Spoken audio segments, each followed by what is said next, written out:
Hey guys, it's Robyn on the Yo here. So this is the first ever episode of something we're going to call Robyn on the Yo. Why is that? Because most of you know me, or a lot of you know me as a yoga teacher. I do teach a lot of yoga these days. I also teach hip hop hustle, and I teach something called plyo strength. But mostly I teach a lot of yoga, all kinds. Beginners, advanced, hot flow, slow flow, Christian active yoga, limited mobility yoga, lots of yoga. And I'm on the go. So I drive around a lot. And in fact, if you can see all the stuff back here, got lots of yoga props and things around with me all the time. So welcome to Robyn on the Yo. Just want to share some health and fitness, nutrition tips, things like that for you as I can, as I think of them, as people ask me questions. So one of the things I want to talk about today, we're going to talk about goals. Have you set your goals? Now, whether it's fitness, nutrition, health oriented, you have to set an actual goal to make it happen.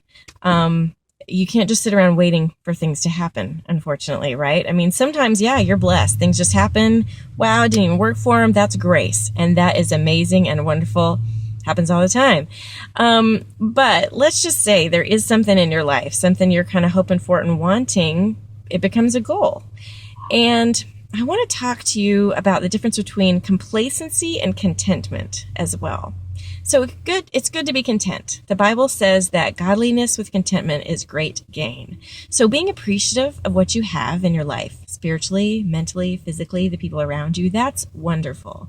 Keep seeking the Lord, acknowledge Him in all of your ways, and He will make your pathways straight. He will place the desires in your heart. But complacency is a life stealer. It's a life killer. It's hard to move forward. It's hard to serve. It's hard to fulfill our purpose when we're complacent. So I just want to think about that for a moment. So are you complacent or are you content? So now moving on, taking it back to goals. If you have a goal, here's the deal. You've got to have a set date. Let's take a look at it from like a fitness and nutrition standpoint, because I work with that a lot. I have clients, fitness and health and nutrition and weight loss clients online that I deal with in support groups and challenge groups that I do one-on-one coaching. I have yoga students that have goals. I have hip hop hustle students. Okay, so we have goals. We have to set something. We've got to find a why, a reason for that goal that hits you in the gut, that smacks you in the forehead. You have to have something like that is so tangible. And I find that there's three things. Like if you look at my refrigerator, there's a note on my refrigerator where I have three topics or three parts of my goal, why that is my goal. And you're going to have one that's like so personal, so tangible, hits you in the gut, smacks you in the forehead. And most of the time, I'm going to say that you need a date with that one. You've got to give that one a to-do point, something that you look at and go, if that doesn't happen by then, it's going to hurt somehow. And sure, you're going to be able to walk away and breathe through it and pray about it and move on. But what would happen if you actually reach that goal? You could set another one and keep moving forward.